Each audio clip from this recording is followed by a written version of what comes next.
Meu objetivo nessa aula é te apresentar um caminho prático para você resolver o seu problema de ansiedade. É uma forma de tratamento objetiva e eficiente, que não se arrasta no tempo, traz os primeiros resultados a curto prazo e traz resultados profundos a médio e longo prazo. No entanto, antes de continuar, eu preciso esclarecer que esse método é poderoso, mas não é para todos. Se você tem pensamentos suicidas ou um transtorno de personalidade, como borderline, é fundamental buscar ajuda presencial, com psicólogo e psiquiatra. Feito esse esclarecimento, meu nome é Heitor Cavalcante. Sou psicólogo, formado há 10 anos pela Universidade Federal de Pernambuco. Direcionei meus estudos e minha atuação para os transtornos de ansiedade. Com base nessa experiência, eu adaptei um protocolo que trabalha com 6 pilares fundamentais, 6 áreas em que eu intervenho de forma sistemática. A ansiedade é como um alarme que existe para nos proteger de ameaças. Por exemplo, perder alguém importante ou uma oportunidade valiosa.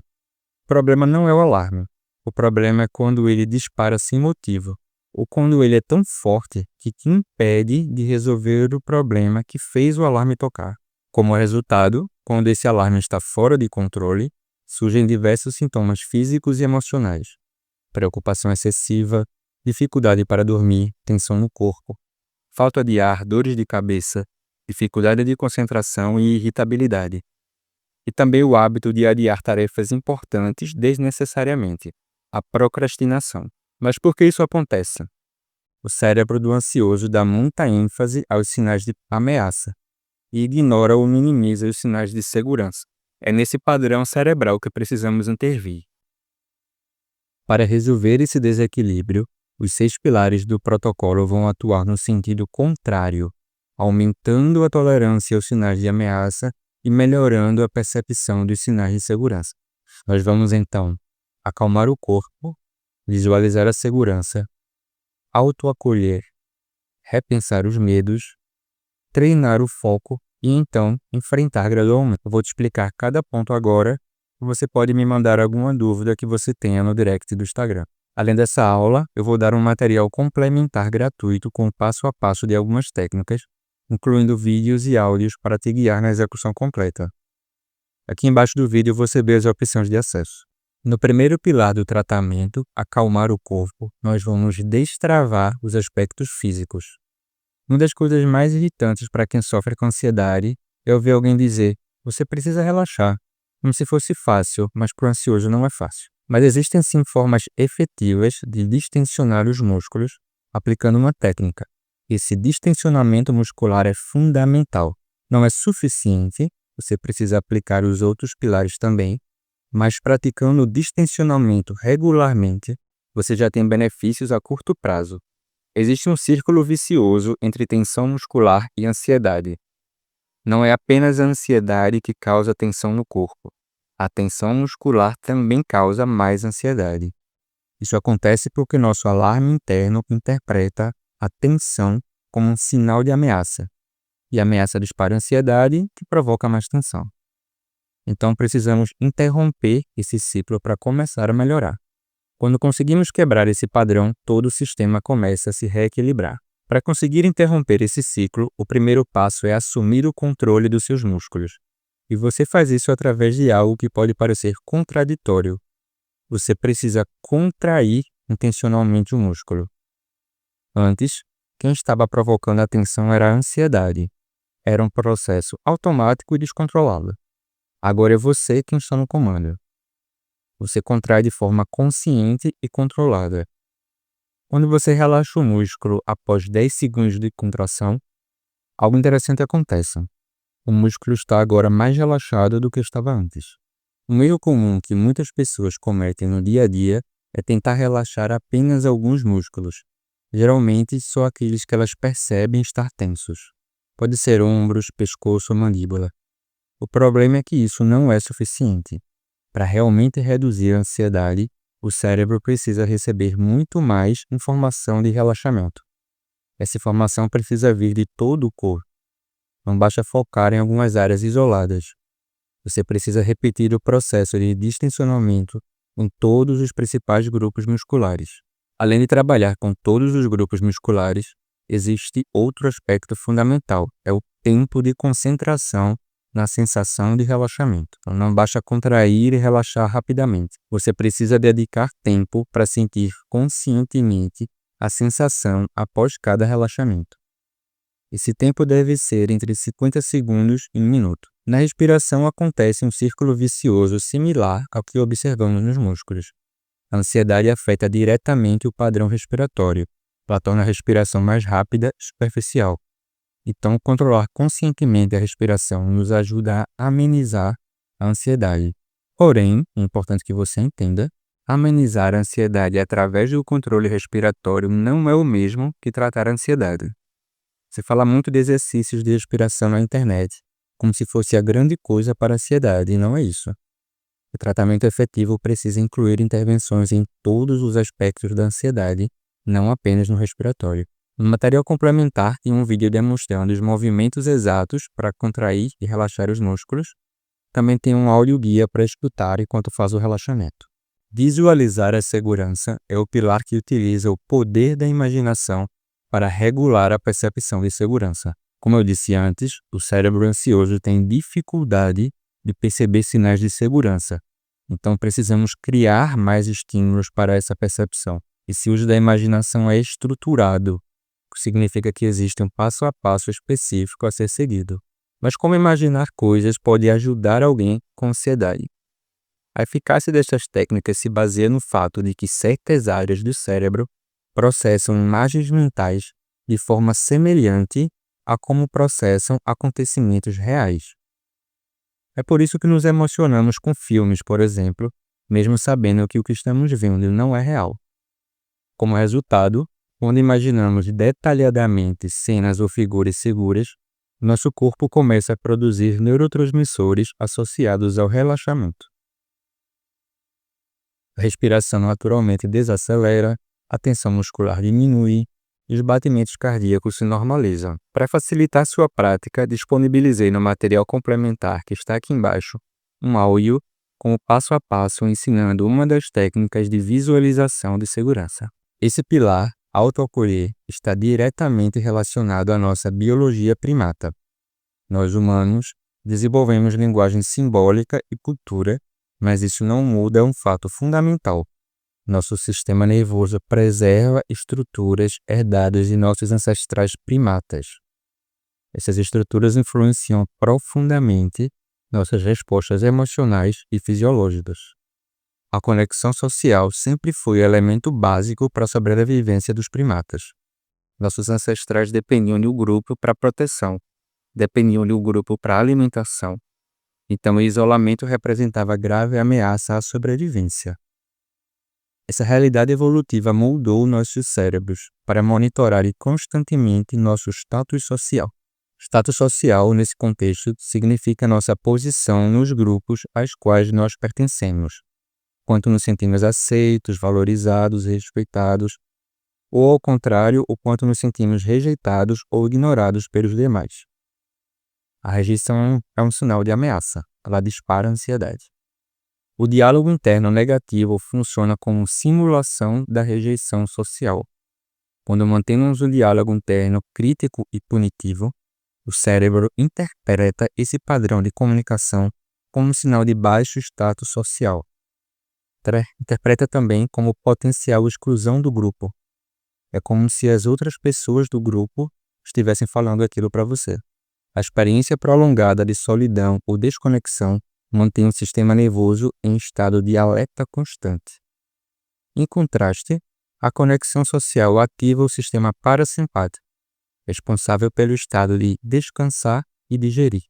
Como eu disse antes, a neurociência demonstra que partes do nosso cérebro processam experiências imaginadas e reais por vias semelhantes.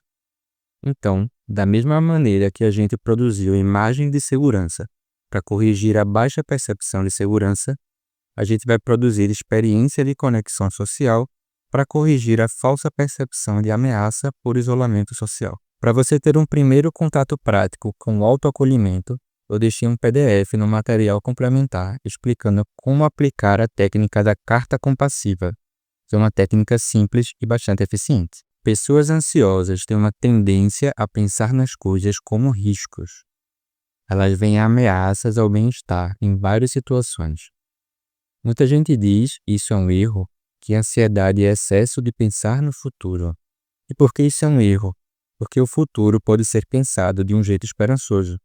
Não tem que ser com preocupação. A ansiedade, na verdade, é um excesso de pensamentos ameaçadores. São pensamentos tipo: cometi um erro no trabalho, então vou ser demitido e minha vida acabou. Ou então liguei para o meu filho e ele não atendeu, deve ter acontecido um acidente. Muitas pessoas me dizem: Heitor, minha ansiedade simplesmente aparece sem nenhum pensamento antes. Para essas pessoas parece que a ansiedade surgiu do nada. É como se não tivesse um gatilho mental que dá para identificar, mas ele está lá. Na terapia, a gente usa várias técnicas de identificação para descobrir esses pensamentos que ficam escondidos. Por exemplo, às vezes a gente encontra pistas imaginando que a situação está acontecendo com outra pessoa. Imaginamos um personagem e não você mesma. Isso ajuda a gente a enxergar melhor o que está acontecendo. Uma vez identificados esses pensamentos, precisamos trabalhar com eles. E o que seria esse tal de repensar os medos, então? É basicamente aprender a usar sua observação e sua razão para mudar a forma como você pensa. E existe um método para isso, não é simplesmente ficar repetindo frases positivas. Na prática, como é que a gente faz isso? A gente pode começar mantendo um diário de pensamentos. Esse diário vai ser sua principal ferramenta. Toda vez que você perceber que a ansiedade está aumentando, você para um pouquinho e anota 3 coisas. Primeiro, qual foi a situação desencadeadora dessa ansiedade? Depois, qual foi o pensamento específico que surgiu? E por último, quais foram as emoções e sensações físicas que vieram junto com esse pensamento? No outro momento, quando você puder se concentrar nessa prática, você vai listar as evidências que apoiam esse pensamento. Quais são os motivos concretos que você tem para acreditar nele? Lembrando que evidências são fatos objetivos. Não vale dizer que você sente que é verdade, não vale dizer que tem uma intuição de que é verdade. Depois disso, você também vai descrever as evidências contraditórias. Quais são os motivos que você tem para acreditar que esse pensamento pode não ser totalmente verdadeiro? E finalmente, com base nesse exame de evidências, você se pergunta: que interpretações alternativas são possíveis para essa situação? Que explicações diferentes do pensamento original poderiam existir? Vou dar um exemplo concreto para ficar mais claro. Imagina uma mãe que liga para o filho, mas ele não atende. Ele também não retorna a ligação logo. E aí a mãe pensa: aconteceu um acidente com ele. Primeiro a gente examina as evidências de que esse pensamento seja real. Bom, acidentes acontecem. Então tem uma evidência, ainda que fraquinha, para apoiar esse medo. Depois a gente busca evidências de que o pensamento possa ser contestado. E aqui a gente encontra muito mais possibilidades. Existem múltiplas explicações para alguém não atender ou não retornar uma chamada. A pessoa pode estar com o celular ligado, pode estar numa reunião, pode estar concentrada em alguma coisa, ou simplesmente não está a fim de falar naquele momento. A partir dessa análise surgem pensamentos alternativos muito mais prováveis. Ele está ocupado, ele não está com o celular agora, ele não quer falar no momento, mas depois ele me liga. Embora esse processo possa ser feito de maneira autônoma, o melhor é começar a fazer com um profissional qualificado. Na terapia eu faço esse exame de evidências junto com o cliente. Uso técnicas específicas de perguntas, como o diálogo socrático e a descoberta guiada. Essas técnicas ajudam o cliente a encontrar as evidências de que o pensamento ansioso geralmente é mais exagerado ou distorcido. Eu também reviso com o cliente os exercícios que ele fez em casa e identifico padrões dos pensamentos ansiosos que o cliente ainda não consegue perceber sozinho. Com o tempo e a prática, o cliente vai desenvolvendo habilidade para continuar esse processo com mais autonomia. Mas nem todo mundo tem condições de ter o acompanhamento de um profissional. Se for esse o seu caso, seria positivo você experimentar praticar por si mesmo. A forma como direcionamos nossa atenção tem um impacto profundo em nosso bem-estar emocional, especialmente em transtornos de ansiedade. Ansiosos direcionam a atenção a partir de padrões que provocam ansiedade. Entre os mais comuns estão a hipervigilância, onde você fica constantemente escaneando o ambiente em busca de perigos, o viés de interpretação faz você ver situações ambíguas como ameaçadoras e a dificuldade de desengajamento. Quando você captura sua atenção, você não consegue olhar para outra coisa. Esses padrões frequentemente resultam em ruminação, estado em que sua mente revisita repetidamente os mesmos pensamentos negativos. A boa notícia é que esses padrões podem ser modificados através de treinos específicos de atenção. Estudos de neuroimagem mostram que ao praticar exercícios para redirecionar nossa atenção consistentemente, criamos novos caminhos no cérebro que, com o tempo, tornam-se mais fortes que os antigos padrões automáticos. O treino de atenção não se limita a momentos formais de prática, como a prática da meditação. Seus princípios podem ser aplicados continuamente nas atividades cotidianas. Você pode prestar atenção plena durante refeições, notar conscientemente seus pensamentos durante conversas, ou observar padrões de tensão no corpo enquanto trabalha. Essas mini práticas distribuídas ao longo do dia fortalecem os novos padrões atencionais. É como regar uma planta várias vezes em pequenas quantidades. Chegamos ao sexto e último pilar do nosso programa: enfrentar gradualmente. Esse pilar é fundamental porque ataca diretamente o que mantém a ansiedade a longo prazo, a evitação, o comportamento de evitar ou fugir de situações que causam ansiedade. A fuga das situações temidas traz alívio imediato, mas fortalece a ansiedade com o tempo. Isso acontece porque a cada vez que você evita, você confirma para o seu alarme interno que realmente havia uma ameaça ali.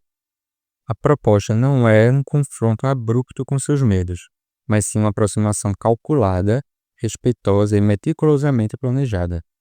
A exposição gradual permite que você se aproxime progressivamente das situações temidas, sempre respeitando seus limites pessoais e utilizando as ferramentas que desenvolveu ao longo das etapas anteriores.